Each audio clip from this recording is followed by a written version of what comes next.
Hello दोस्तों, आज से मैं लेके आया हूँ जो भी महत्वपूर्ण चीज़ें हैं उसके लिए मैं 10 मिनट का शो लेके आया हूँ, जिसमें कि हम हर दिन कुछ ना कुछ नया सीखेंगे और वो भी ऐसी चीज़ें सीखेंगे जो कि हमारे एग्ज़ाम में वेरी वेरी इम्पोर्टेंट होती है। इसलिए आप लगातार इस क्लास को हमेशा देखिए 10 मिनट का शो में, जो कि आप एक डेढ़ घंटा देखते हैं उससे भी ज़्यादा बेनिफिट होगी। इसलिए अभी शुरुआत करते हैं। आज हम लेंगे विश्व की प्रमुख जल संधियाँ, जिससे कि हर साल कोई ना कोई एक ना एक सवाल आता ही आता है। तो और इसके बाद में आपको पीडीएफ चाहिए तो मेरे टेलीग्राम ग्रुप को ज्वाइन कर सकते हो। वहाँ पर आपको फ्री पीडीएफ इस क्लास की सारी मिल जाएगी। और भी कुछ जानकारी चाहिए तो आप मेरे को टेलीग्राम पर मैसेज कर सकते हो या मेरे इंस्टाग्राम अकाउंट को फॉलो कर सकते हो। धन्यवाद। अभी मैं स्टार्ट करता हूँ कुछ विश्व की प्रमुख जल संधियाँ। फर्स्ट है मलक्का। मलक्का जल संधि वो अंडमान सागर और दक्षिण चीन सागर को जोड़ती है, जो कि इसकी भौगोलिक स्थिति इंडोनेशिया और मलेशिया है। प्रश्न फर्स्ट है, मलक्का जल संधि किस किस को जोड़ती है? वो है अंडमान सागर और दक्षिण चीन सागर, जिसकी भौगोलिक स्थिति इंडोनेशिया और मलेशिया है। सेकंड जल संधि है पाक जल संधि। पाक जल संधि से यह मत समझना कि ये पाकिस्तान और भारत को जोड़ती है, लेकिन ये गलत है।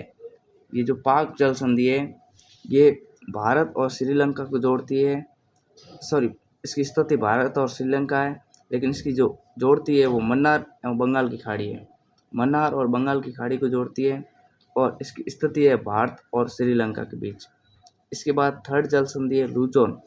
लुजोन दक्षिण चीन एवं फिलीपींस सागर को जोड़ती है और इसकी भौगोलिक स्थिति ताइवान और फिलीपींस है। पाक जल संधि यह किस किस को जोड़ती है? मन्नार और बंगाल की खाड़ी को। इसकी भौगोलिक स्थिति भारत और श्रीलंका है। थर्ड है लुजोन। लुजोन किस किस को जोड़ती है? दक्षिण चीन और फिलीपींस सागर। इसकी भौगोलिक स्थिति ताइवान एवं फिलीपींस है। इसके बाद है बेरिंग जल संधि, जो कि बेरिंग सागर और चुक्सी सागर को जोड़ती है। इसकी भौगोलिक स्थिति अलास्का और रूस है। इसके बाद है डेविस जल संधि। डेविस जल संधि बैफिन खाड़ी एवं अटलांटिक महासागर को जोड़ती है और इसकी भौगोलिक स्थिति ग्रीनलैंड एवं कनाडा है। इसके बाद वापस याद करो, डेविस बैफिन खाड़ी और अटलांटिक महासागर को जोड़ती है और इसकी स्थिति है भौगोलिक स्थिति है ग्रीनलैंड और कनाडा। इसके बाद है डेनमार्क उत्तरी अटलांटिक व आर्कटिक महासागर को जोड़ती है, जिसकी भौगोलिक स्थिति आइलैंड और ग्रीनलैंड है। यह उत्तरी अटलांटिक व आर्कटिक महासागर को जोड़ती है, जिसकी भौगोलिक स्थिति आइसलैंड व ग्रीनलैंड है। इसके बाद है डोबर जल संधि इंग्लैंड चैनल व उत्तरी सागर को जोड़ती है। डोवर जल संधि इंग्लिश चैनल एवं उत्तरी सागर को जोड़ती है और इसका जो भौगोलिक स्थिति है वो इंग्लैंड और फ्रांस है। इसके बाद है हडसन जल संधि है वो हडसन की खाड़ी वो अटलांटिक महासागर को जोड़ती है। कौन सी? हडसन जल संधि हडसन की खाड़ी व अटलांटिक महासागर को जोड़ती है। हडसन जल संधि हडसन की खाड़ी व अटलांटिक महासागर को जोड़ती है, जिसकी भौगोलिक स्थिति ओनली कनाडा है। हडसन जल संधि हडसन की खाड़ी व अटलांटिक महासागर को जोड़ती है, इसकी भौगोलिक स्थिति कनाडा है। इसके बाद है जिब्राल्टर जल संधि भूमध्य सागर एवं अटलांटिक महासागर को जोड़ती है, जिसकी स्थिति स्पेन एवं मोरक्को है। जिब्राल्टर जल संधि इसकी भौगोलिक स्थिति भूमध्य सागर एवं अटलांटिक महासागर है, जो कि स्पेन व मोरक्को यानी कि इसकी भौगोलिक स्थिति स्पेन और मोरक्को है। इसके बाद है कोरिया जल संधि जापान सागर एवं पूर्वी चीन सागर को जोड़ती है। कोरिया जल संधि जापान सागर एवं पूर्वी चीन सागर को जोड़ती है, जिसकी भौगोलिक स्थिति जापान एवं कोरिया है। जापान से आप जापान याद कर देना और कोरिया से कोरिया। कोरिया जापान सागर एवं पूर्वी चीन सागर को जोड़ती है, जिसकी भौगोलिक स्थिति जापान एवं कोरिया है। इसके बाद है मैगलन प्रशांत व दक्षिणी अटलांटिक महासागर को जोड़ती है, जिसकी भौगोलिक स्थिति चिली है। मैगलन जो जल संधि है वो प्रशांत महासागर व दक्षिणी अटलांटिक महासागर को जोड़ती है, जिसकी भौगोलिक स्थिति चिली है। इसके बाद है फ्लोरिडा जल संधि मैक्सिको की खाड़ी व अटलांटिक महासागर को जोड़ती है। फ्लोरिडा जल संधि मैक्सिको की खाड़ी व अटलांटिक महासागर को जोड़ती है, जिसकी भौगोलिक स्थिति अमेरिका और क्यूबा है। फ्लोरिडा जल संधि जो कि मैक्सिको की खाड़ी व अटलांटिक महासागर को जोड़ती हैं, जिसकी भौगोलिक स्थिति अमेरिका और क्यूबा है। इसके बाद है बोस जल संधि जो कि तस्मान सागर एवं दक्षिणी सागर को जोड़ती है, जिसकी भौगोलिक स्थिति ऑस्ट्रेलिया है। बोस जल संधि जो कि तस्मान सागर व दक्षिणी सागर को जोड़ती है, जिसकी भौगोलिक स्थिति ऑस्ट्रेलिया है। कुक जल संधि जो कि दक्षिणी प्रशांत महासागर को जोड़ती है, जिसकी भौगोलिक स्थिति न्यूजीलैंड है। कुक जल संधि जिसकी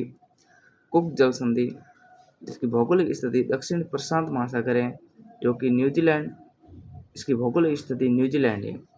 सुंडा जल संधि जो कि जावा सागर एवं हिंद महासागर को जोड़ती है। सुंडा जल संधि जावा सागर एवं हिंद महासागर को जोड़ती है, इसकी भौगोलिक स्थिति इंडोनेशिया है। टोकरा जल संधि पूर्वी चीन सागर एवं प्रशांत महासागर को जोड़ती है, जिसकी भौगोलिक स्थिति जापान है। टोकरा जल संधि जो कि पूर्वी चीन सागर एवं प्रशांत महासागर को जोड़ती है, जिसकी भौगोलिक स्थिति जापान है। इसके बाद हम आते हैं युकाटन जल संधि मैक्सिको की खाड़ी व कैरिबियन सागर को जोड़ती है। युकाटन जल संधि जो कि मैक्सिको की खाड़ी व कैरिबियन सागर को जोड़ती है, जिसकी भौगोलिक स्थिति मैक्सिको और क्यूबा है। युकाटन जल संधि जो कि मैक्सिको की खाड़ी व कैरिबियन सागर को जोड़ती है, जिसकी भौगोलिक स्थिति मैक्सिको और क्यूबा है। इसके बाद है ओरंटो जल संधि जो कि एड्रियाटिक सागर व आयोनियन सागर को जोड़ती है, जिसकी भौगोलिक स्थिति इटली और अल्बानिया है। ओरंटो जल संधि जिसकी भौगोलिक स्थिति जो कि एड्रियाटिक सागर व आयोनियन सागर, ओरंटो जो कि एड्रियाटिक सागर व आयोनियन सागर को जोड़ती हैं, इसकी भौगोलिक स्थिति इटली व अल्बानिया है। नॉर्थ चैनल जो कि आयरिश सागर व अटलांटिक महासागर को जोड़ती है। नॉर्थ चैनल आयरिश सागर व अटलांटिक महासागर को जोड़ती है और इसकी भौगोलिक स्थिति है आयरलैंड व इंग्लैंड। नॉर्थ चैनल आयरिश सागर व अटलांटिक महासागर को जोड़ती है, जिसकी भौगोलिक स्थिति आयरलैंड व इंग्लैंड है। इसके बाद है हारमुज जल संधि जो कि फारस की खाड़ी व ओमान की खाड़ी को जोड़ती है, जिसकी जल संधि ओमान व ईरान है। हारमुज जल संधि जो कि फारस की खाड़ी व ओमान की खाड़ी को जोड़ती है, जिसकी भौगोलिक स्थिति ओमान व ईरान है। टारस जल संधि जो कि अराफुरा सागर व पापुआ की खाड़ी को जोड़ती है, जिसकी भौगोलिक स्थिति न्यू गिनी व ऑस्ट्रेलिया है। टारस जल संधि जो कि अराफुरा सागर एवं पापुआ की खाड़ी को जोड़ती है, जिसकी भौगोलिक स्थिति न्यू गिनी और ऑस्ट्रेलिया है। इसके बाद है डार्डेलिस जो कि मार्मरा सागर एवं एजियन सागर को जोड़ती है, जिसकी भौगोलिक स्थिति टर्की है। फास्फोरस काला सागर एवं मार्मरा सागर को जोड़ती है, जिसकी जल संधि टर्की है। वास्पोरस जल संधि जो कि काला सागर एवं मार्मरा सागर को जोड़ती है, जिसकी भौगोलिक स्थिति टर्की है। वेल द्वीप जो कि सेंट लॉरेंस खाड़ी एवं अटलांटिक महासागर को जोड़ती है, जिसकी भौगोलिक स्थिति कनाडा है। इसके बाद वास्फोरस जल संधि जो कि काला सागर एवं मार्मरा सागर को जोड़ती है, जिसकी भौगोलिक स्थिति टर्की है। इसके बाद है वेल द्वीप जल संधि, जो कि सेंट लॉरेंस खाड़ी व अटलांटिक महासागर को जोड़ती है, जिसकी भौगोलिक स्थिति कनाडा है। इसके बाद फोबेक्स जल संधि, जो कि तस्मान सागर एवं जावा सागर को जोड़ती है, इसकी भौगोलिक स्थिति न्यूजीलैंड है। इसके बाद कारीमाटा जल संधि, जो कि दक्षिण चीन सागर एवं जावा सागर को जोड़ती है, जिसकी भौगोलिक स्थिति इंडोनेशिया है। इसके बाद मक्कासार जल संधि, जो कि जावा सागर एवं सेल्विज सागर को जोड़ती है। सुगारू मक्कासार जल संधि, जो कि जावा सागर एवं सेल्विज सागर को जोड़ती है, इसकी भौगोलिक स्थिति इंडोनेशिया है। इसके बाद सुगारू जल संधि, जो कि जापान सागर एवं प्रशांत महासागर को जोड़ती है, जिसकी भौगोलिक स्थिति जापान है। इसके बाद सुशिमा जल संधि, जो कि जापान सागर एवं पूर्वी चीन सागर को जोड़ती है, जिसकी भौगोलिक स्थिति जापान है। इसके बाद वाव एल मंडो जल संधि, जो कि लाल सागर एवं अरब सागर को जोड़ती है, इसकी भौगोलिक स्थिति यमन जिबूत है। धन्यवाद। ये आज की क्लास में हमने जल संधियाँ, विश्व की प्रमुख जल संधियाँ पढ़ ली है, और अगली क्लास में हम कुछ और नया लेके आएंगे, जो कि 10 मिनट का शो में आपके लिए बहुत ही महत्वपूर्ण रहेगा। इसमें आपको ये चीज़ें महत्वपूर्ण चीज़ें सिखाई जाएगी, जैसे आपके इससे पहले अब एनटीपीसी आ रहा है, जीडी आ रहा है, जो भी नई भर्तियाँ आ रही है, उसके लिए महत्वपूर्ण रहेगी। आपको ये 10 मिनट शो में जो चीज़ें सिखाई जाएगी, आप एक दो बार आप वापस रिवीजन कर लोगे तो आपके एग्ज़ाम में इनमें से ही क्वेश्चन फंसेंगे। धन्यवाद, थैंक यू। अगर आपको मेरा वीडियो पसंद आया हो तो लाइक कीजिए और शेयर कीजिए अपने दोस्तों में, जो वो भी अपनी जानकारी प्राप्त कर सके। धन्यवाद, बाय बाय।